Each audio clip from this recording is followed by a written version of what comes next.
सबको फिर एक बार जय मसीह की। मुझे उम्मीद है कि आप सब लोग सुरक्षित हैं, तंदुरुस्त हैं।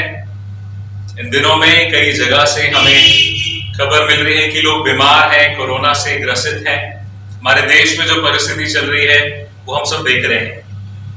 पर इन दिनों में हमारे लिए दो गवाहियां हैं कि दो लोग जिनके लिए हम प्रार्थना कर रहे थे उनको कोरोना हो गया था, परमेश्वर ने उनको चंगा किया। प्रभु के नाम की महिमा। पर अभी भी बहुत सारे लोग और हैं जिन्हें हम जानते हैं, कई परिवार हैं जिनमें कोई कोरोना से ग्रस्त है। तो हम उन सब के लिए आज की सभा शुरू होने से पहले प्रार्थना करेंगे। हम प्रार्थना करेंगे हमारे देश के लिए, जिस देश में परमेश्वर ने हमें रखा है, उस देश के लिए परमेश्वर की योजना है। प्रभु हमारे भारत से बहुत प्रेम करता है। परमेश्वर ने कहा कि यदि मेरे लोग अपने पापों से मन फिराएं, मुझे पुकारें, मेरी ओर फिरें, तो मैं उनके सब पापों को क्षमा करूंगा और उनके देश को चंगा कर दूंगा। तो ये पूरे देश भर में अगर हम चाहते हैं कि प्रभु हमारे देश में चंगाई दे, तो हम जो अपने आप को मसीह लोग कहते हैं, हमें प्रार्थना करनी है, हमें अपने आप को परखना है, हमें अपने आप को देखना है, क्योंकि परमेश्वर ने हमें कहा है कि तुम पृथ्वी का नमक हो, तुम जगत की ज्योति हो। तो आइए हम प्रार्थना करें कि परमेश्वर अपनी कलीसिया को, अपने लोगों को ऐसा करे कि हम अपने मसीह विश्वास को बहुत गंभीरता से लें। हम प्रार्थना करेंगे आज की सभा में जाने से पहले हम प्रार्थना करें कि परमेश्वर अपने लोगों को वचन के प्रति, परमेश्वर के प्रति और उत्साहित करे और सबसे बढ़ के उन्हें ईमानदार करे। और उसके बाद हम प्रार्थना करें कि आज की हमारी सभा में परमेश्वर अपनी उपस्थिति दे। मेरे प्रियो, एक चीज याद रखें कि भले आज इस सभा को आप अपने घर से अटेंड कर रहे हैं, पर ये याद रखें परमेश्वर कहता है कि हमारी देह परमेश्वर का मंदिर है। प्रभु कहता है जहां 2 या 3 मेरे नाम से इकट्ठे होते हैं, मैं उनके बीच में मौजूद हूं। तो ये विश्वास करें कि आज आप जहां पर हैं, यदि हम सच्चे मन से इस समय पे अपने आप को अलग करके इस उम्मीद के साथ बैठे हैं कि आज वो पृथ्वी और आकाश को बनाने वाले परमेश्वर की आराधना मैं दिल से करने पाऊं, आज अपने हृदय को उसके सामने खाली करने पाऊं, आज उससे मांगने पाऊं, आज उससे बात करने पाऊं, उसके साथ संगति करने पाऊं, यदि उस मन के साथ आप बैठे हैं, मेरा विश्वास है परमेश्वर आज आपको छुएगा।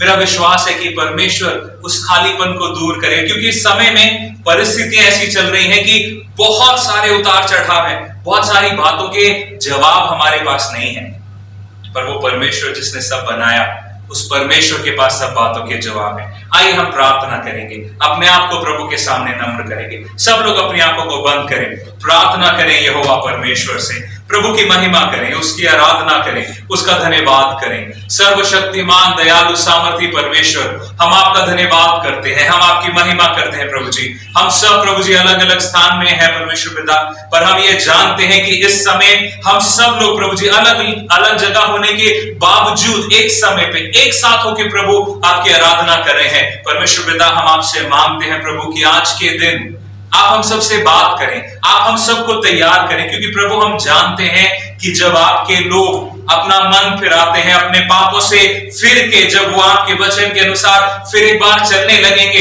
तो हमें विश्वास है परमेश्वर कि आप हमारे देश को चंगा करेंगे। प्रभु पिता, हम आपसे प्रार्थना करते हैं, हमारी जिंदगियों को आप टटोलें परमेश्वर। हम प्रार्थना करते हैं प्रभु कि हमारी जिंदगियों में जहां जहां कमी है परमेश्वर, अपने वचन के द्वारा आप दूर करें। पिता परमेश्वर, हम आपसे प्रार्थना करते हैं प्रभु इस समय उन सब लोगों के लिए परमेश्वर पिता, हम प्रार्थना करते हैं जो बीमार हैं परमेश्वर इस समय। हम प्रार्थना करते हैं भाई मून और उनके परिवार के लिए। हम प्रार्थना करते हैं प्रभु जी और भी लोग जिनके बारे में हमें पता है कि वो अभी कोरोना से ग्रसित है प्रभु। हम प्रार्थना करते हैं यहोवा परमेश्वर कि आप उन्हें छू लें, अपनी दया करें, अपना अनुग्रह करें परमेश्वर पिता। आप चंगाई देने वाले परमेश्वर हैं प्रभु जी, आप चंगाई दें। हम प्रार्थना करते हैं यहोवा परमेश्वर, धन्यवाद करते हैं जिन्हें आपने चंगा किया है अब तक, हम आपके नाम की महिमा करते हैं। प्रार्थना करते हैं प्रभु जी औरों के लिए भी प्रभु आप ऐसा करें। प्रार्थना करते हैं प्रभु इस समय हमारे देश के लिए, मांगते हैं यहोवा परमेश्वर कि आप हमारे देश पे रहम करें, आप प्रभु अनुग्रह करें हमारे देश पे। हर दिन प्रभु जी सैकड़ों लोग अपनी जान को खो रहे हैं परमेश्वर पिता। हम आपसे मांगते हैं प्रभु कि जो हमारे देश के अगुवे आपने नियुक्त करे हैं परमेश्वर पिता, आप उन्हें बुद्धि दें, ज्ञान दें, समझ दें प्रभु जी, सही रीति से प्रभु सब रिसोर्सेज को इस्तेमाल करने में मदद करें परमेश्वर, ताकि कोई भी जन प्रभु इलाज के अभाव में ना मरने पाए परमेश्वर। हम प्रार्थना करते हैं आप मदद करें प्रभु जी, आप अगुवाई करें। प्रार्थना करते हैं प्रभु जी इस समय खास करके हमारे राज्य के लिए परमेश्वर, हमारे हरियाणा पे आप अनुग्रह करें प्रभु जी। दिन प्रतिदिन केसेस बढ़ रहे हैं परमेश्वर, हम आपसे मांगते हैं प्रभु जी, क्योंकि हम आपसे मांग सकते हैं, हमें विश्वास है कि आप हमारे पिता हैं और आप हमारी प्रार्थना को सुनते हैं। आपने पहले हमारी प्रार्थना को सुना है और आज भी आपके कान खुले हैं और आज भी आपका हाथ सक्षम है प्रभु परिस्थितियों को बदलने के लिए। हम आपसे मांगते हैं परमेश्वर पिता, आप अनुग्रह करें और इन परिस्थितियों को बदल दें। पिता परमेश्वर, इस समय हम प्रार्थना करते हैं प्रभु उन सब लोगों के लिए परमेश्वर पिता, खास करके हमारी कलीसिया के उन लोगों के लिए प्रभु जो इस समय लॉकडाउन की वजह से अपने घरों में है प्रभु। यदि कोई तंगी में है परमेश्वर पिता, यदि किसी के घर में थोड़ा सा अनाज है, अब्बा पिता प्रभु यीशु मसीह के नाम से आपसे मांगते हैं परमेश्वर पिता कि उस पर आप अपनी बरकत कर दें परमेश्वर पिता। मांगते हैं प्रभु जी की बंद द्वार खुल जाएं परमेश्वर पिता, अद्भुत रीति से प्रभु आप आश्चर्य कर्म करके प्रभु जी सब जरूरतों को पूरा करें परमेश्वर। प्रार्थना करते हैं खुदावन, हमें उन लोगों तक पहुंचाएं प्रभु जी। यदि कोई ऐसा है जिसके पास खाने के लिए नहीं है परमेश्वर, तो आप हमारी मदद करें कि हम उनकी भी मदद करने वाले हो परमेश्वर। प्रभु इस समय आपसे प्रार्थना करते हैं प्रभु आज की सभा के लिए, हम आपसे मांगते हैं यहोवा परमेश्वर, क्या जब हम आपकी आराधना करते हैं परमेश्वर तो हमारे दिल प्रभु एक नए आनंद से भर जाए प्रभु। हमें आपकी तसल्ली चाहिए प्रभु जी, हमें आपका अनुग्रह चाहिए परमेश्वर पिता। हम धन्यवाद करते हैं कि आप जिंदा और सामर्थी परमेश्वर हैं। पवित्र आत्मा, हम आपसे मांगते हैं कि आज की सुबह एक बड़े अभिषेक से आप हमें भरे परमेश्वर। प्रभु कई बार जब हम घर पे आराधना कर रहे होते हैं तो हमें नहीं लगता कि घर पे आराधना करने में कुछ अद्भुत हो सकता है, पर प्रभु आप वही परमेश्वर हैं जो यहाँ पर अपने भवन में कर सकते हैं, वही आप हमारे घरों में भी कर सकते हैं परमेश्वर। आपसे प्रार्थना करता हूँ प्रभु जी कि आप अपने लोगों को छुए। प्रार्थना करता हूँ यहोवा परमेश्वर, मेरे प्रिय अपने लिए प्रार्थना करें, अपने लिए प्रार्थना करें कि प्रभु आज आप मेरे घर में परमेश्वर इस जगह में आप अपनी उपस्थिति दे रहे परमेश्वर। मांगे मांगे मांगे उस परमेश्वर से मांगे, वो जिंदा परमेश्वर है, वो हमें सुन सकता है। उसको कहें परमेश्वर आज आप अद्भुत रीति से प्रभु मुझसे बात करें, मेरी जिंदगी के द्वारा आपके नाम को महिमा मिले। तेरे छूने से यीशु मुर्दे जी उठे, तेरे छूने से यीशु रंगड़े जी चले। सब कहें तेरे छूने से यीशु मुर्दे जी उठे, तेरे छूने से यीशु रंगड़े भी चले। तू कह दे बस यीशु ये बंधन टूट जाएंगे, तू कह दे बस यीशु ये टूटे दिल मिल जाएंगे, तू कह दे बस यीशु ये बंधन टूट जाएंगे, तू कह दे बस यीशु ये टूटे दिल मिल जाएंगे। तू जिंदा है, जिंदा जिंदा है यीशु, तू जिंदा है, जिंदा जिंदा है यीशु, तू जिंदा है, जिंदा जिंदा है यीशु। तेरे छूने से यीशु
से यीशु मुर्दे जी उठे, तेरे छूने से यीशु लंगड़े भी चले, तेरे छूने से यीशु विश्वास के साथ मुर्दे जी उसकी महिमा करें।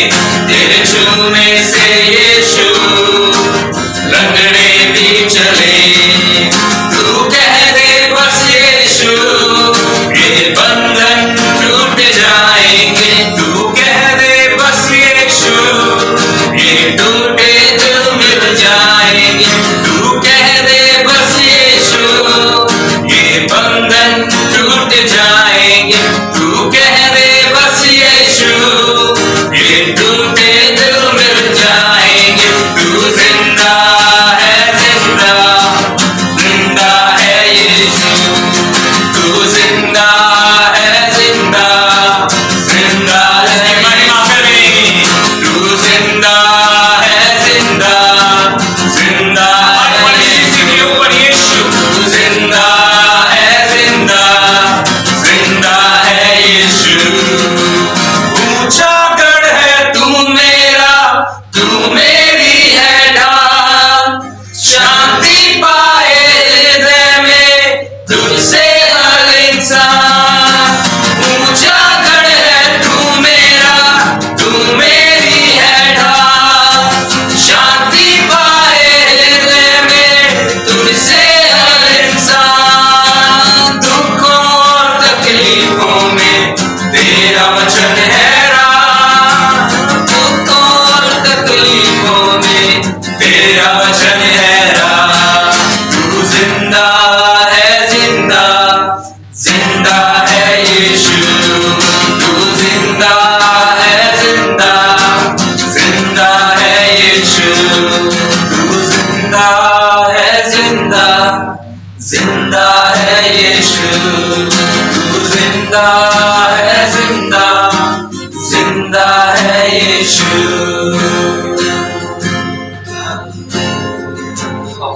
आइए हम परमेश्वर से प्रार्थना करें, उसका धन्यवाद करें, उसकी महिमा करें, उसको कहें परमेश्वर हर परिस्थिति के ऊपर आप जिंदा है, मेरा भरोसा आप पर है, मेरा विश्वास आप पर है। प्रभु जी मैं धन्यवाद करता हूं परमेश्वर के समय पे मुझे डर नहीं है, मुझे चिंता नहीं है, क्योंकि मैं जानता हूं जिस परमेश्वर की मैं आराधना करता हूं वो मेरा शरण स्थान और वो मेरा बल है। संकट के समय में अति सहज से मिलने वाली वो मेरी मदद है। धन्यवाद करते हैं परमेश्वर कि आपका वचन हमें याद दिलाता है कि जो आपके भवन में वास करते हैं, जो आपके नाम पर विश्वास करते हैं प्रभु, आप उनका शरण स्थान और बल है। परमेश्वर के वचन में भजन संहिता 91 में कुछ वायदे प्रभु ने हमारे से किए हैं जो मैं चाहता हूं कि अगले गीत में जाने से पहले जिस पर हम गौर करें, क्योंकि प्रभु ने जब कहा कि मैं तुम्हारे लिए उपलब्ध हूं, तो प्रभु ने वो वायदों को किस रीति से कहा। भजन संहिता 91, जो परम प्रधान के छाए हुए स्थान में बैठा रहे वो सर्वशक्तिमान की छाया में ठिकाना पाएगा। मैं यहोवा के विषय में कहूंगा वो मेरा शरण स्थान और गढ़ है। मैं यहोवा के विषय में कहूंगा वो मेरा शरण स्थान और गढ़ है, वो मेरा परमेश्वर है, मैं उस पर भरोसा रखूंगा। जब हम इस गीत को गाते हैं, यीशु मसीह हमारा भरोसा है, इसको इस रीति से गाएं, इस भजन को याद करते हुए कि वो मेरा शरण स्थान और गढ़ है। गढ़ उस जगह को कहा जाता है जहां पर कोई आपको नुकसान पहुंचा नहीं सकता, वो आपका गढ़ है, वहां पे आप सुरक्षित हैं। हमारा गढ़, हमारा नाम, हमारी ताकत, हमारा रुतबा, हमारा पैसा, हमारा कारोबार नहीं है, क्योंकि ये जो समय है इस परिस्थिति में, क्या अमीर क्या गरीब, क्या शहर क्या गांव, कोई कहीं पर भी ये नहीं कह सकता कि इस वजह से मैं बच जाऊंगा या इस वजह से इन चीजों पर मैं भरोसा रख सकता हूं। पर हम जिस पर भरोसा रखते हैं सर्वशक्तिमान परमेश्वर यीशु मसीह भरोसा मेरा, तू ही सहारा है मेरा। मुश्किल समय में तू ही दिलासा, साथ रहेगा तू सदा। यीशु मसीह भरोसा मेरा, तू ही सहारा है मेरा। मुश्किल समय में तू ही दिलासा, साथ रहेगा तू सदा। करुणा भलाई तेरी सदा रहेगी मुझ पर। तेरी विश्वास योग्यता देखूंगा मैं उम्र भर। तो मैं हाथ उठाकर गाऊंगा, यीशु तेरा नाम रहे ऊंचा। तो मैं हाथ उठाकर गाऊंगा, यीशु तेरा नाम रहे ऊंचा। यीशु मसीह भरोसा मेरा, तू ही सहारा है मेरा। उसको कहे फिर एक बार विश्वास के साथ, यीशु मसीह भरोसा मेरा, तू ही सहारा है मेरा। मुश्किल समय में तू ही दिलासा, साथ रहेगा तू सदा। करुणा भलाई तेरी सदा रहेगी मुझ पर। तेरी विश्वास योग्यता देखूंगा मैं उम्र भर। तो मैं हाथ उठाकर गाऊंगा, यीशु तेरा नाम रहे ऊंचा। तो मैं हाथ उठाकर गाऊंगा, यीशु तेरा नाम रहे ऊंचा। मौत से है बचाया तूने, जीवन नया है दे दिया। नाम लेकर पुकारा मुझे, महिमा से मुझको भर दिया।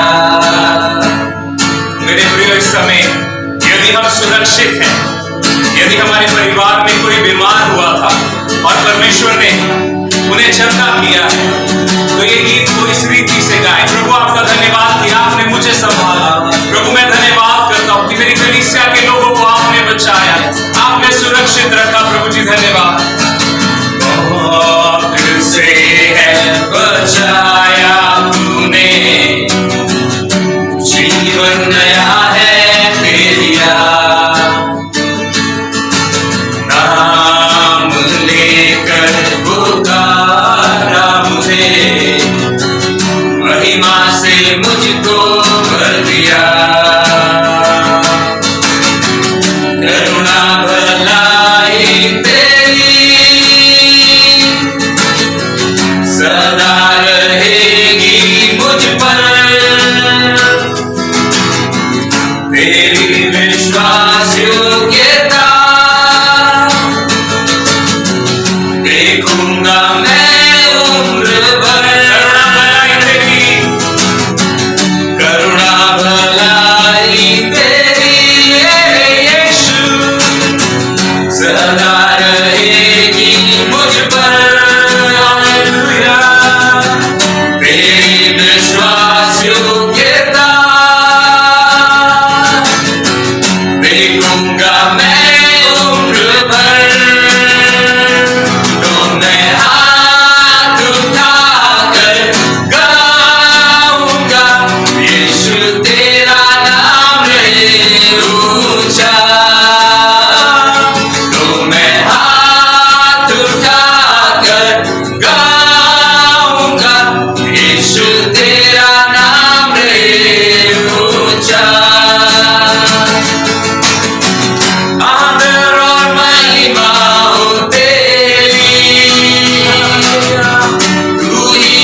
यीशु तेरा नाम रहे ऊंचा। मैं हाथ उठा के गाए तो मैं हाथ उठाकर गाऊंगा, यीशु तेरा नाम रहे ऊंचा। तो मैं हाथ उठाकर गाऊंगा, यीशु तेरा नाम रहे ऊंचा। प्रभु आपका नाम सदा सर्वदा ऊंचा रहे। हम आपकी महिमा करते हैं, आपकी प्रशंसा स्तुति करते हैं, धन्यवाद करते हैं प्रभु कि आप हमारा शरण स्थान और हमारा बल है। हम आपकी महिमा आपकी प्रशंसा करते हैं प्रभु। प्रार्थना करता हूं एक बार फिर परमेश्वर पिता, आज प्रभु आज की सभा हम सब के लिए प्रभु एक बड़ी आशीष का कारण बने। प्रार्थना करते हैं प्रभु आगे भी आप हमारी अगुवाई करें और सारी महिमा आपके नाम को मिले।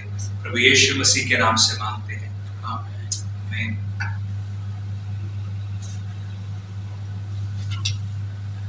सबको जय मसीह की एक बार। मैं विश्वास करता हूँ कि आज की आराधना में आपने प्रभु को अनुभव किया होगा। प्रभु आपको और बढ़ाए और अपनी महिमा में इस्तेमाल करे। हम सभी लोग जानते हैं कि ये कठिन समय है, हमारा देश मुश्किल परिस्थिति से गुजर रहा है, हम लोग मुश्किल दौर से गुजर रहे हैं, लेकिन हमें डरने की जरूरत नहीं है, क्योंकि वचन में हमें पहले से पता है कि ये कठिन समय आएंगे, कठिन दौर आएंगे। तो इन दिनों में और हमें परमेश्वर के नज़दीक, उसके विश्वास में और हमें बढ़ते जाना है। जैसा हमने गीत में गाया कि यीशु मसीह तू ही मेरा भरोसा है। इन कठिन समय में, इस कठिन दौर में परमेश्वर हमारा विश्वास योग्य होने पाए, परमेश्वर हमारे साथ रहने पाए। आमीन, हालेलुया। आगे हम बढ़ेंगे। आप लोगों ने सुना होगा, कई लोग बोलते हैं कि हमें चर्च में आने का समय नहीं था। लॉकडाउन से पहले आपने सुना होगा कई लोग चर्च में नहीं आते थे। हम बोलते होंगे, पास्टर जी बोलते होंगे आपको कि आप चर्च में क्यों नहीं आ रहे हैं, तो आप लोग बोलते होंगे कि मतलब हमारे पास समय नहीं है, पास्टर जी समय नहीं लगता, हमें मौका नहीं मिलता।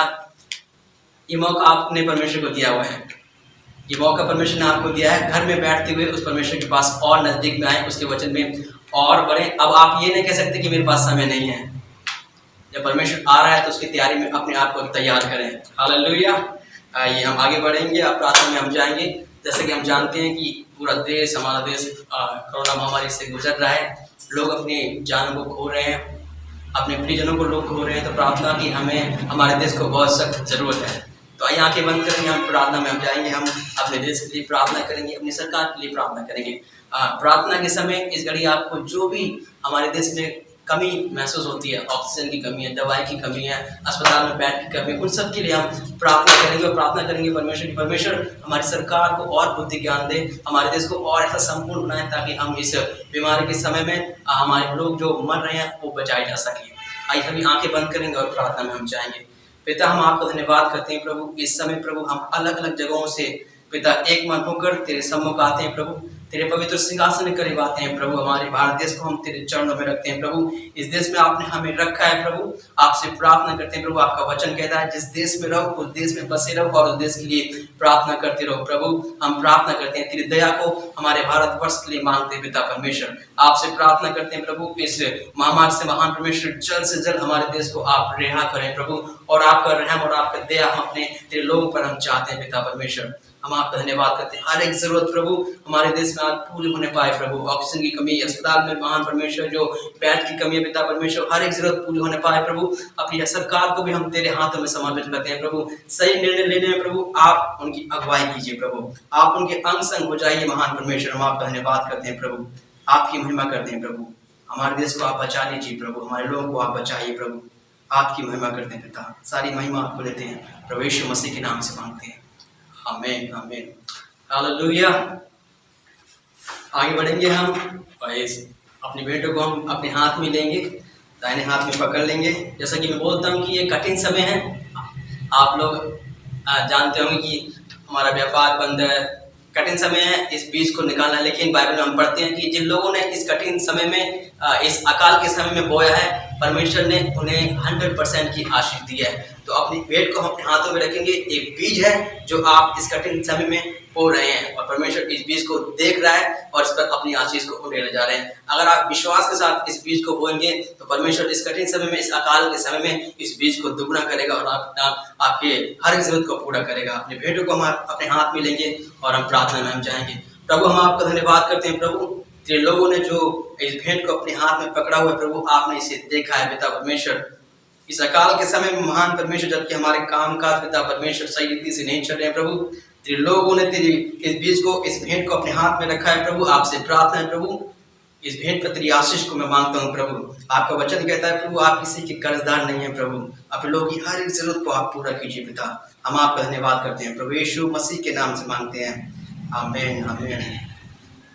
हालेलुया। सबसे अहम समय में हम हैं और ये समय है प्रभु के वचन का, प्रभु की वाणी को हम सुनेंगे। अपने कानों को, अपने पूरे मन को वचन की ओर लगाएं कि भी वचन ही है जो हमें ताकत देगा, हमें सामर्थ देगा। आमीन। मैं बासी का स्वागत करूंगा कि आगे आकर वो वचन की सेवा में हमारी अगुवाई करेंगे और आप तैयार रहे, अपनी बाइबल को, अपनी नोटबुक को तैयार कीजिए ताकि हम वचन में जा सकें।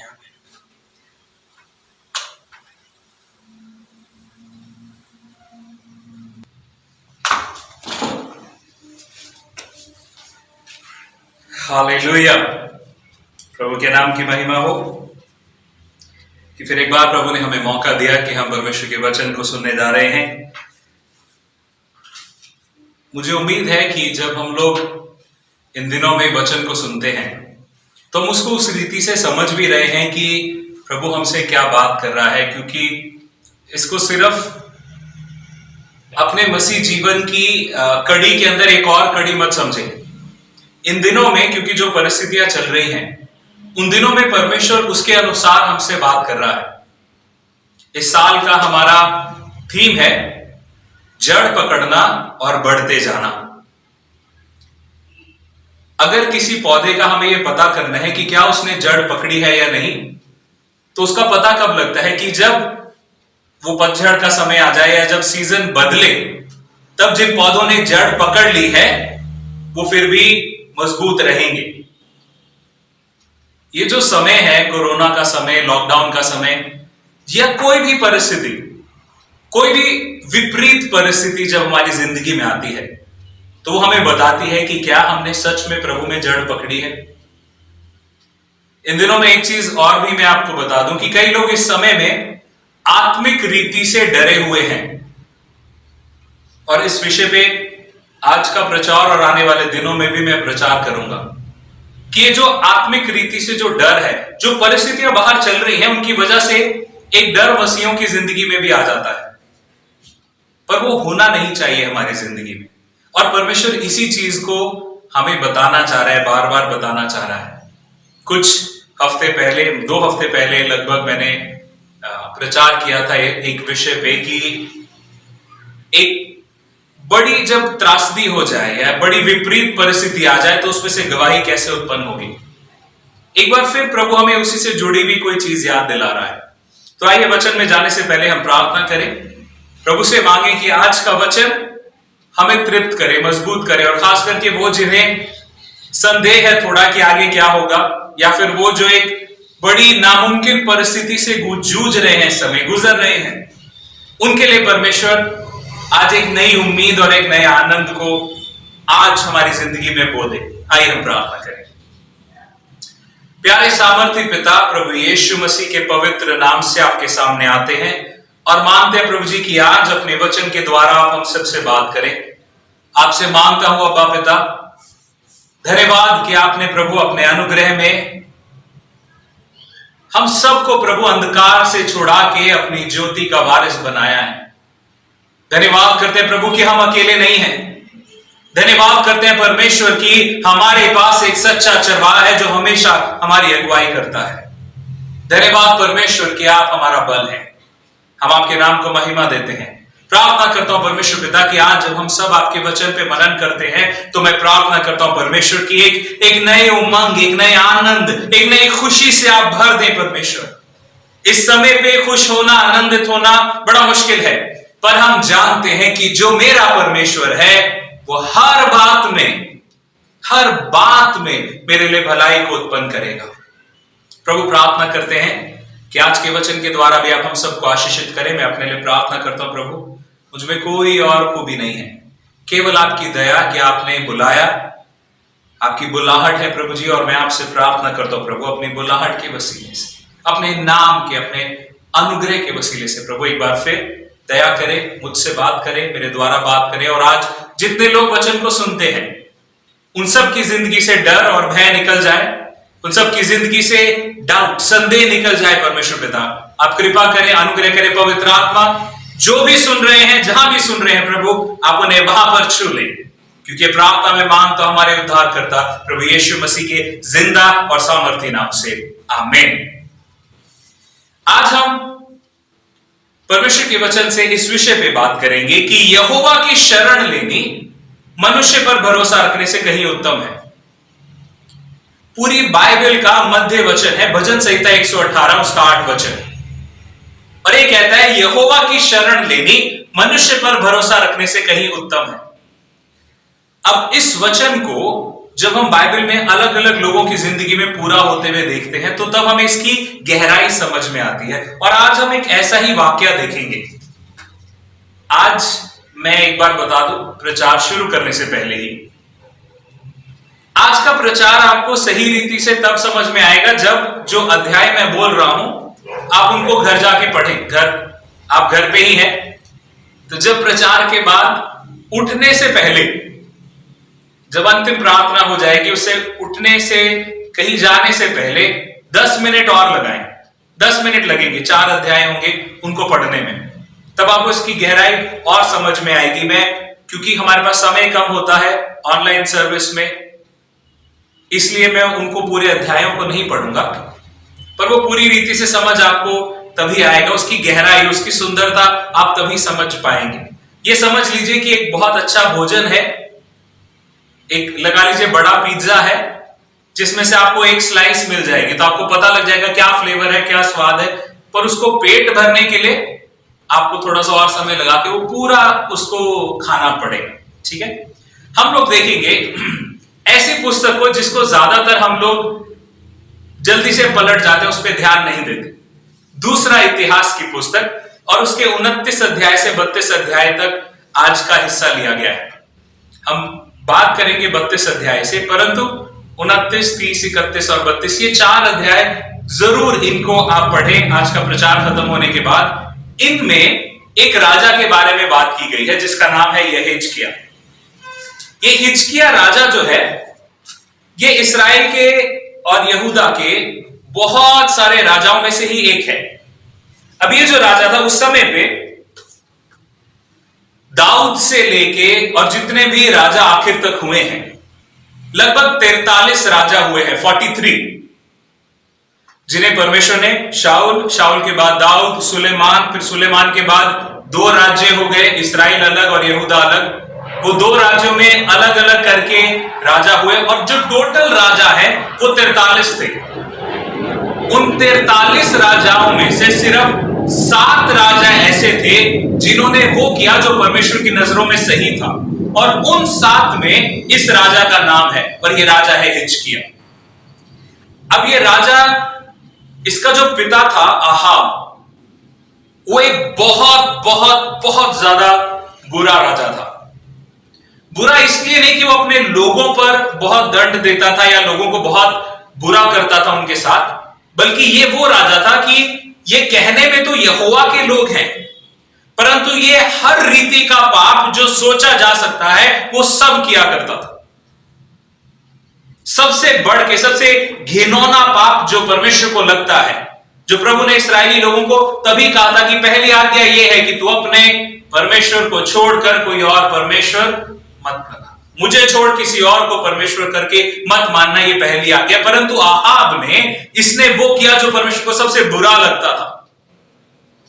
इसने अलग अलग देवी देवताओं की मूर्तियां बनवाई, उनकी वेदियां बनवाई, और वहां पर बलिदान हुआ करते थे, और परमेश्वर को कितना खेद हो रहा होगा। देखिए, जब हम ये समझना शुरू करते हैं कि परमेश्वर को इस बात से क्यों बुरा लगता है कि यदि आप किसी और को, ये जादू टोने में भी विश्वास कर लें, बाबाओं में भी विश्वास कर लें, प्रभु को बुरा क्यों लगता है? इसको आप इस रीति से समझे कि यदि एक पति पत्नी है तो वो जो वायदा है वो हमेशा के लिए वायदा है कि मैं तुझे अपने लिए पवित्र रखूंगा और मैं अपने आप को तेरे लिए पवित्र रखूंगा। ये एक वायदा है। पर यदि दिन में तो पति अपनी पत्नी के साथ है या अपनी पत्नी से बात कर रहा है, पर रात को किसी और से बात कर रहा है, तो वो किसी पत्नी को ग्रहण नहीं होगा। या फिर पत्नी अगर पति के साथ है पर वो किसी और से भी बात कर रही है तो पति को वो ग्रहण नहीं होगा। इसी तरह से परमेश्वर जब हमसे वायदा करता है, वाचा बांधता है, तो वो रिश्ते की वाचा बांधता है कि तुम मेरे लिए पवित्र रहना, मेरे चलाए चलना, मेरे पीछे चलना, क्योंकि मैं तुमसे बहुत प्यार करता हूं, मैं तुम्हारी भलाई के लिए सारी योजनाएं बनाता हूं। अहाब ने ऐसा नहीं किया। अहाब का लड़का था, बेटा था हिजकिय्याह। हिजकिय्याह जब राजा बना तब उसकी उम्र 25 साल की थी। तो यानी वो 25 साल अपनी जिंदगी के अपने बाप की सारी बुराइयों को देखता आया। पर ये राजा ने अपनी जिंदगी में एक भी बुराई को आने नहीं दिया, बल्कि इसने वो सारी चीजें करी जो परमेश्वर की नजरों में सही थी। और वो सारा कुछ सही करते करते करते करते एक समय आया कि एक बहुत बड़ा देश, उस समय पे, मुझे पता है थोड़ा सा ज्यादा इतिहास हो जा रहा है ना, पर ध्यान से समझे इसको, क्योंकि जरूरी है समझना क्यों परमेश्वर ने 2 पुस्तकें इतिहास की दी हैं। पहला इतिहास, दूसरा इतिहास। राजाओं की पुस्तकें क्यों है, पहला राजा, दूसरा राजा। ये क्यों है? ताकि हमें पता लगे परमेश्वर कार्य कैसे करता है। कई लोगों को सिर्फ वो चाहिए कि हाँ जी आप विश्वास करें, परमेश्वर आपको ये आशीष देने जा रहा है, ये बरकत बहने जा रही है। प्रभु की कोई भी बरकत ऐसे ही कहने से नहीं बहेगी। अगर आप अपनी जिंदगी में पाप कर रहे हैं तो मैं कितनी भी आशीषें आपके ऊपर उंडेलता रहूं, बोलता रहूं, कोई काम नहीं आएगी। जब हम वचन को पढ़ते हैं, समझते हैं कि परमेश्वर किस रीति से कार्य करता है, तब हम उसको समझ पाएंगे, उसकी योजनाओं को, उसके काम करने के तरीके को समझ पाएंगे। उस समय पे जब हिजकिय्याह राजा है तो एक दूसरी तरफ जो उस समय पे दुनिया में सबसे बड़ा राजा था वो अश्शूर का राजा था। उसकी बहुत बड़ी सेना थी। और अब 32 अध्याय में जब हम आते हैं, दूसरा इतिहास उसके 32 अध्याय में, अब यहां पर अश्शूर का राजा आकर हिजकिय्याह को और जितने भी इस्राएली लोग वहां पर हैं उनको एक चैलेंज दे रहा है और उनको कुछ चीजें कह रहा है। 32 अध्याय के 9 वचन में, दूसरा इतिहास 32 अध्याय उसके 9 वचन से मैं पढ़ रहा हूं। इसके बाद अश्शूर का राजा सनहेरीब, जो सारी सेना समेत लाकीश के सामने पड़ा था, उसने ये कहा 10वें वचन में, अश्शूर का राजा सनहेरीब कहता है कि तुम्हें किसका भरोसा है जिससे कि तुम घिरे हुए यरूशलेम में बैठे हो। ध्यान से सुने, हुआ क्या कि उस राजा ने अपनी सेना समेत पूरे यरूशलेम को घेर लिया।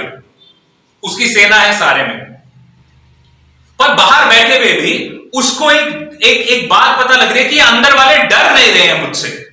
मैं इनको डराना चाह रहा हूं, मेरे पास इतनी बड़ी सेना है, मेरी इतनी बड़ी ताकत है, पर फिर भी ये डर नहीं रहे हैं। तो वो पूछता है, अब ये बाहर खड़े होकर इस्राएल के राजा को, इस्राएल के लोगों को धमका रहा है, डरा रहा है और कहता है, तुम्हें किसका भरोसा है जिससे कि तुम घिरे हुए यरूशलेम में बैठे हो?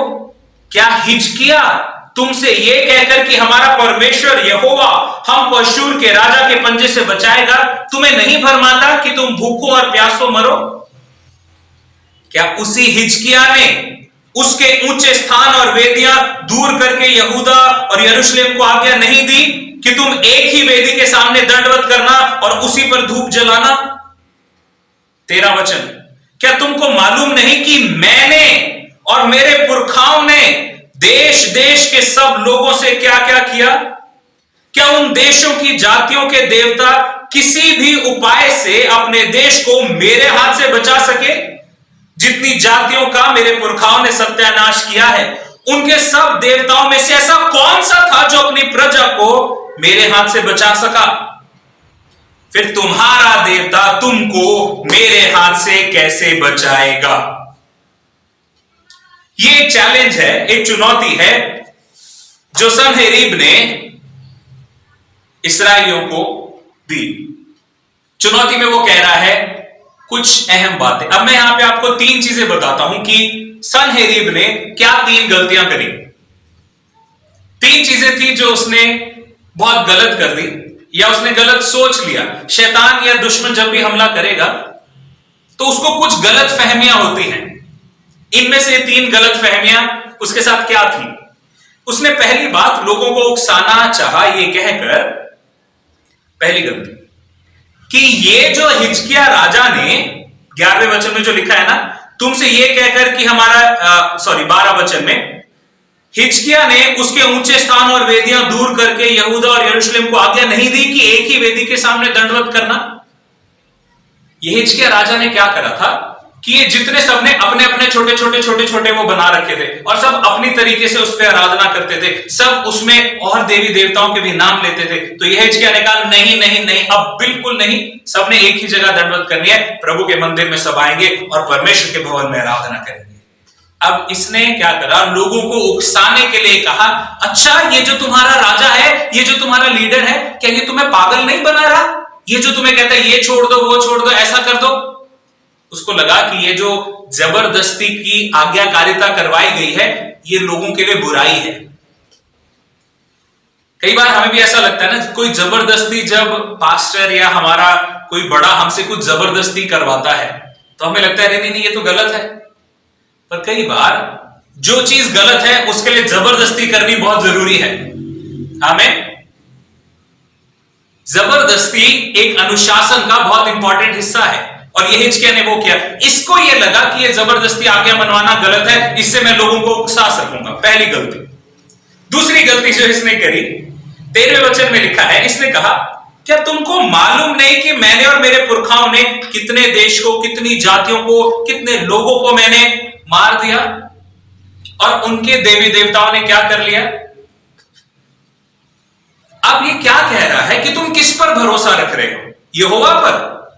तो क्या जो बाकी देश जिन पर मैंने जय पाई है, क्या उनके देवी देवता कुछ नहीं थे? तो तुम्हारा परमेश्वर वो क्या कर रहा है कि यहोवा परमेश्वर को, जो पृथ्वी और आकाश को बनाने वाला परमेश्वर है, उसको वो इंसान के बनाए हुए विश्वासों के साथ तुलना कर रहा है। वो सोच रहे हैं कि जैसे वो नकली थे, ये भी नकली है। उसको नहीं मालूम था कि ये वही इकलौता सच्चा जिंदा परमेश्वर है जिसने पृथ्वी और आकाश को बनाया। वो सारी सृष्टि का मालिक यहोवा परमेश्वर है। इसने वो परमेश्वर की तुलना भी दूसरे देवी देवताओं के साथ करने का सोचा कि जब मैं उनसे जीत सका तो ये क्या कर लेगा। ये उसकी दूसरी गलती थी।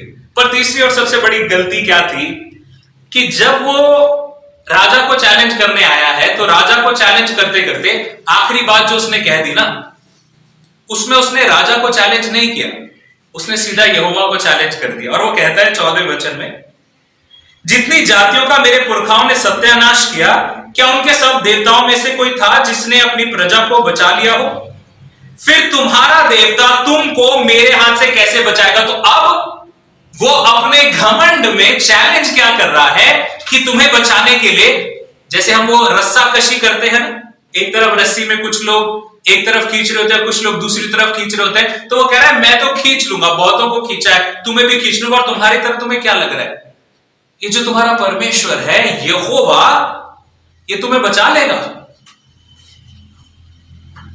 कई बार घमंड के अंदर हम ये भूल जाते हैं, सनहेरीब ये भूल गया कि किसके ऊपर विश्वास करके ये लोग बैठे थे। ये क्यों इतना घबरा रहा था, क्यों इतना परेशान हो रहा था, क्यों इतना उतावला हो रहा था? क्या था हिजकिय्याह राजा ने क्या कर? आपको पता है हिजकिय्याह राजा ने एक पत्थर तक नहीं मारा है इसको, बल्कि दूसरा राजा की पुस्तक उसका 18 अध्याय अगर आप देखें तो दूसरा राजा 18 अध्याय के अंदर हिजकिय्याह राजा ने ही अशूर के राजा से संधि करने की कोशिश करी। उसको मेल मिलाप के लिए बहुत सारा सोना चांदी परमेश्वर के मंदिर में से भी निकाल के दे दिया कि ये लो ताकि हमारी संधि हो जाए। बट ये राजा को लगा अरे संधि होने से भी ये मुझसे डर नहीं रहे, मुझसे कांप नहीं रहे। तब उसने कहा कि अरे अरे अरे मैं तो इनमें हमला करने के लिए आऊंगा। तो इसने 3 चीजें गलत करी। पहला, प्रभु की आज्ञा मानने को इसने सोच लिया कि ये तो गलत बात है। दूसरा, इसने यहोवा परमेश्वर को भी बाकियों के जैसा समझ लिया। तीसरा, इसने अपने घमंड में यहोवा परमेश्वर ही को चुनौती दे दी। और अब हिजकिय्याह राजा ने क्या 3 चीजें करी थी और फिर उसका फल क्या निकला। हम बात करें यहोवा की शरण लेनी, क्योंकि ये यरूशलेम में बैठे हैं किसी और के दम पे नहीं, किसी और के बल पे नहीं, अपनी सेना के बल पे नहीं। और ये जो राजा है ना, ये राजा अभी आधे राज्य के ऊपर यानी इस्राएल के ऊपर चढ़ाई करके उनको गुलाम बना के ले जा चुका है। अब सिर्फ आधा राज्य यहूदा राज्य बचा है। इनको तो वैसे ही डर जाना चाहिए था, पर इनको मालूम है कि यहोवा की शरण लेनी मनुष्य पे भरोसा रखने से कहीं उत्तम है। 3 चीजें जो राजा हिजकिय्याह ने करी अपनी जिंदगी में, जिससे इस परिस्थिति में, ये जब नामुमकिन परिस्थिति आ गई तो बदलाव हो गया। जैसी परिस्थिति होनी चाहिए थी वो नहीं हुई, उससे उलट ही हो गया। पहली चीज राजा हिजकिय्याह ने जो किया था, उसने अपने आप को बड़े अच्छे से तैयार किया। राजा हिजकिय्याह ने अपने आप को इस रीति से तैयार किया कि उससे पहले के राजाओं ने, उसके बाप ने जो किया था, उसने अपने बाप के पाप को अपने अंदर नहीं आने दिया। अपने बाप के गंदे चरित्र को, अपने बाप के गंदे कामों को अपनी जिंदगी का हिस्सा नहीं बनाया, बल्कि उसके बिल्कुल उल्टा चल दिया। 29 अध्याय उसके 3 वचन से हम देखते हैं, दूसरा इतिहास 29 उसके 3 वचन से, जिसमें उसने लिखा है, अपने राज्य के पहले वर्ष के पहले महीने में, अपने राज्य के पहले वर्ष के पहले महीने में, मतलब जैसे ही वो राजा बना, सबसे पहली चीज उसने क्या करनी शुरू करी, यहोवा के भवन के द्वार खुलवा दिए और उसकी मरम्मत कराई। तब उसने याजकों और लेवियों को ले आकर पूर्व के चौक में इकट्ठा किया और कहा, हे लेवियों मेरी सुनो, अब अपने अपने आप को पवित्र करो और अपने पूर्वजों के परमेश्वर यहोवा के भवन को पवित्र करो और पवित्र स्थान से मैल निकालो। देखो हमारे पुरखाओं ने विश्वासघात करके यह काम किया था, जो हमारे परमेश्वर यहोवा की दृष्टि में बुरा है। अब ये राजा, और यही चीज आगे एक्सप्लेन की गई है, सबसे पहली चीज कि उसने अपने आप को बहुत अच्छे से तैयार किया। एक राजा के लिए बड़ा मुश्किल हो जाता है। आप शाऊल के बारे में जो मैंने प्रचार किया था, तो शाऊल ने वो बलिदान क्यों चढ़ा दिया था शमूएल के आने से पहले? उसको लगा कि ये जो लोग मेरे पास खड़े हैं ये कहीं मुझसे भाग ना जाएं, ये दूर ना हो जाएं, इसलिए शमूएल ने कहा था 7 दिन वेट करना। पर वो शमूएल के पहुंचने से पहले ही उसने बलि कर दी, ताकि लोग कहीं उससे दूर ना हो जाएं। यहां पर पूरा देश पाप में लिप्त था, परमेश्वर के मंदिर के द्वार बंद हैं, पर यह राजा ने कहा कि नहीं, सबसे पहले साल के सबसे पहले महीने में पहला कार्य उसने ये किया कि सबको परमेश्वर की ओर लेके आने लगा। और ऐसा नहीं कि सब लोग तैयार थे, हाँ जी हाँ हम आना चाहते हैं, ये इसने आज्ञा देके दृढ़ता के साथ कहा कि यही होगा, क्योंकि मैं राजा हूं और मैं ये कह रहा हूं तो यही होगा कि चलो परमेश्वर के पास वापस, सबको जाना पड़ेगा क्योंकि अब मैं राजा हूं। उसने अपने आप को इस बात के लिए तैयार किया कि मेरी जिंदगी में सबसे अहम चीज यही है कि यहोवा हो, उसकी महिमा हो, उसकी मर्जी हो। और आपको पता है हिजकिय्याह के बारे में दूसरा राजा 18 अध्याय उसके 5 वचन में, दूसरा राजा 18 अध्याय उसके 5 वचन में लिखा है कि जिस तरह से हिजकिय्याह को परमेश्वर के लिए जुनून था, ऐसा ना किसी को उससे पहले था और ना ही किसी को उसके बाद था। जो उसके पहले के लोग हैं उनमें बड़े बड़े नाम हैं, उसमें शाऊल है, दाऊद है, सुलेमान है, उन सब की बात है। उसके बाद भी और लोग आए, और उसके बारे में यह लिखा है कि इसको किसी और से भी बढ़ के परमेश्वर के लिए जुनून था। बाकी और सब चीजें बाद में, पर यहोवा की नजरों में जो सही है वो मुझे करना है। सबसे पहली चीज उसने खुद को बड़े अच्छे से तैयार किया। दूसरी चीज उसने अपने लोगों को बहुत अच्छे से तैयार किया।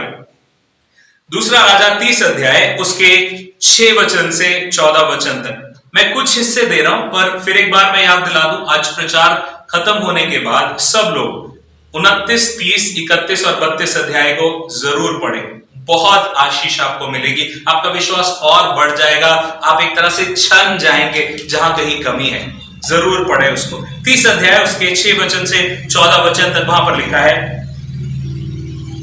इसलिए राजा ने हाकिमों को चिट्ठियां लिखकर राजा की आज्ञा के अनुसार यह कहा। अब राजा ने सिर्फ ऐसे ही बोला नहीं, राजा की आधिकारिक चिट्ठी गई सब लोगों के लिए। पहली चीज उसने खुद को तैयार किया, दूसरी चीज उसने अपने लोगों को तैयार किया। और क्या कहा, हे इस्राएलियों, अब्राहम, इसहाक और इस्राएल के परमेश्वर यहोवा की ओर फिरो कि वह अशूर के राजाओं के हाथ से बचे हुए तुम लोगों की ओर फिरे। अपने पुरखाओं और भाइयों के समान मत बनो, जिन्होंने अपने पूर्वजों के परमेश्वर यहोवा से विश्वासघात किया था। 9वां वचन, यदि तुम यहोवा की ओर फिरोगे तो जो तुम्हारे भाइयों और बाल बच्चों को बंदी बना के ले गए हैं वे उन पर दया करेंगे और वे उस देश में से लौट सकेंगे, क्योंकि तुम्हारा परमेश्वर यहोवा अनुग्रहकारी और दयालु है, और यदि तुम उसकी ओर फिरोगे तो वह अपना मुंह तुमसे ना मोड़ेगा। एक राजा था जिसने परमेश्वर के चरित्र को बड़े अच्छे से समझा और अपने लोगों को भी समझाया। जैसा मैंने आपको बताया, यही सनहेरीब राजा था जो इस्राएल के एक पूरे 2 राज्य हो गए थे, उसमें से एक राज्य को गुलाम बना के ले जा चुका, और जो बचे थे उनमें से उन लोगों को भी चिट्ठी लिखे वो बोल रहा है कि ये लोग जो चले गए हैं ये अपने पाप की वजह से गए हैं, परमेश्वर के ही लोग थे, प्रभु ने ही इन्हें चुना था, परंतु फिर भी ये अपनी मर्जी से चलना है, मुझे तो अपनी इच्छा पूरी करनी है, उस वजह से ये चलते फिरते बंदुआई में चले गए और फिर वापस नहीं लौटने पाने। इनके लिए परमेश्वर का वचन में अब यहां पर ये इनको बता रहा है कि देखो वापस आ जाओ, प्रभु तुम्हारी ओर आ जाएगा। उसने खुद को तैयार किया, उसने अपने लोगों को तैयार किया, पर तीसरी और सबसे अहम चीज जो उसने करी, उसने अपना पूरा विश्वास हर परिस्थिति में यहोवा परमेश्वर पे रखा। उसने सनहेरीब राजा पर एक पत्थर तक नहीं मारा और उस राजा को हरा दिया। और वो हुआ कैसे? जब राजा के लिए ये सनहेरीब राजा आ गया उस पे हमला करने के लिए, तब उस समय पे इसने क्या करा? इसने अपने लोगों को कहा कि अब इस समय पे उस राजा से मत डरो, उसकी चिंता मत करो कि वो क्या करने वाला है, हमारे लिए क्या हानि कर सकता है। पर उसने क्या करा? उसने उनको कहा कि आओ इस समय हम सब लोग 7वें वचन से हियाव बांधो और दृढ़ हो, तुम ना तो अशूर के राजा से डरो, ना उसके संग सारी भीड़ से यानी कि उसकी सेना से, ना तुम्हारा मन कच्चा हो, क्योंकि जो हमारे साथ है वे उसकी संगियों से बड़ा है। हालेलुया। वो परिस्थिति में जब वो पूरे घिरे पड़े हैं तो अपने लोगों को कह रहे कि उस पे ध्यान ही मत दो, वो है क्या, वो है कौन जिससे तुम डर रहे हो। उसके बाद आगे 8वें वचन में कहता है, अर्थात उसका सहारा तो मनुष्य है। हालेलुया। वो कह रहा है ये जो तुम्हारे विरोध में है ये तो मनुष्यों के बल पे आया है, परंतु हमारी सहायता और हमारी ओर से युद्ध करने को हमारा परमेश्वर यहोवा है। इसलिए प्रजा के लोग यहूदा के राजा हिजकिय्याह की बातों पर भरोसा करे रहे। जब परिस्थितियां मुश्किल हो जाएं, तब परखा जाएगा आपके विश्वास, आपके परिवार के लोग। जब चीजें बहुत मुश्किल हो जाएं, आपको लगे कि अरे ये तो बहुत बड़ी विपत्ति है प्रभु, इस समय ये लॉकडाउन की परिस्थिति, इस समय ये कोरोना की परिस्थिति, जो लोग मेरे विरोध में आ रहे हैं उस परिस्थिति में प्रभु ये सब मेरे खिलाफ हो गए हैं, मैं क्या करूं? ये नहीं रोना। कहें कि प्रभु ये सारा कुछ जो है ना, मैं जानता हूं कि तू मेरे साथ है, मेरा युद्ध तू लड़ेगा, मेरा इंतजाम तू करेगा, मुझे एक पत्थर तक नहीं उठाना पड़ेगा, क्योंकि मैं जानता हूं जो मेरे साथ है वो मेरे विरोधियों से कहीं बड़ा है। हालेलुया। ये तीसरी चीज थी जो उसने सही करी। उसका फल उस राजा को क्या मिला?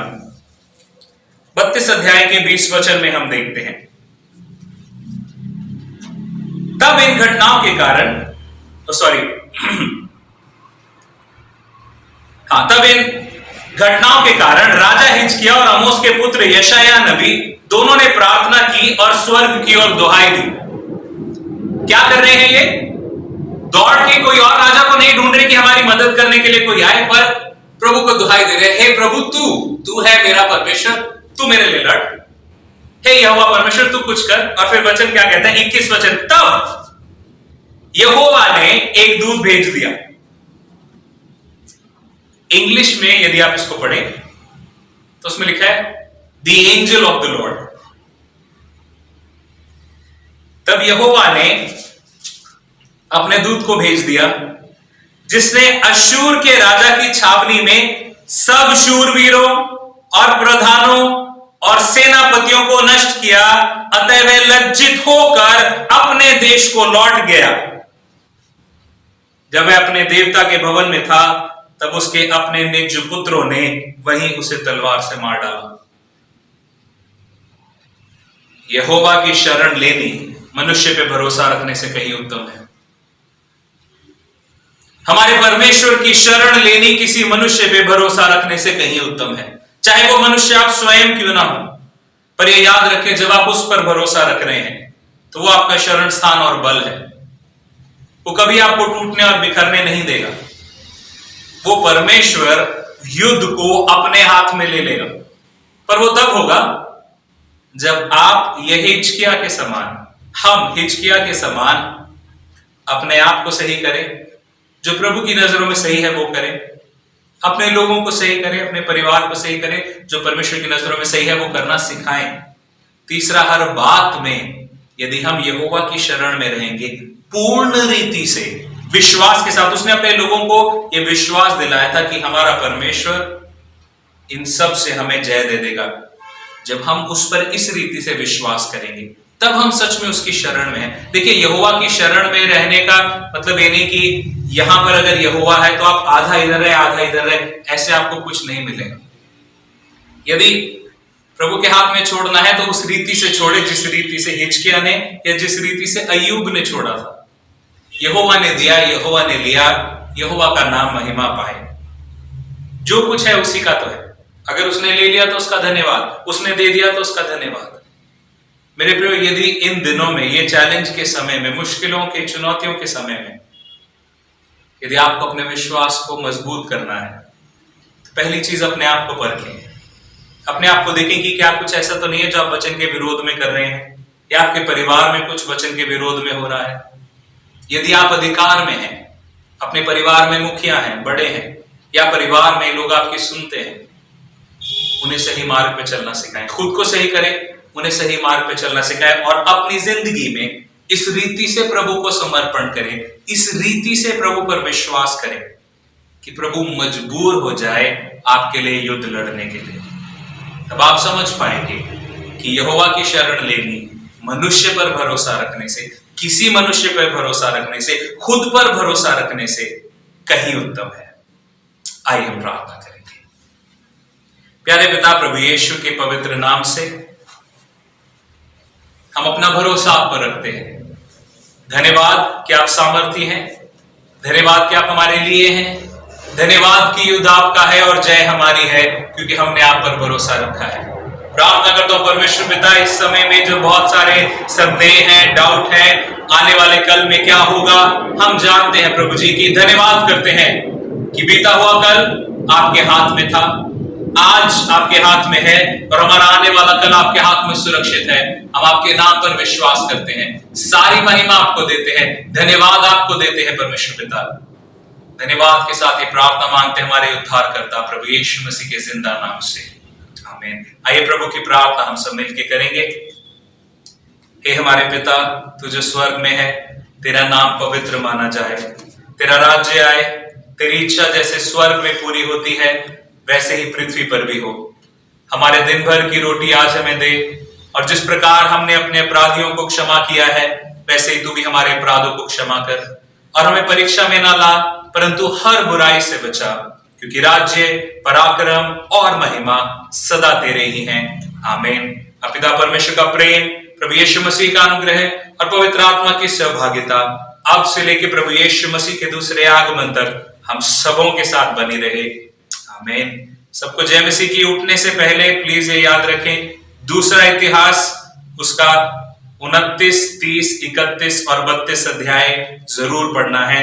दूसरा इतिहास 29, 30, 31 और 32 अध्याय जरूर पढ़ें। प्रभु आप सबको आशीष दे।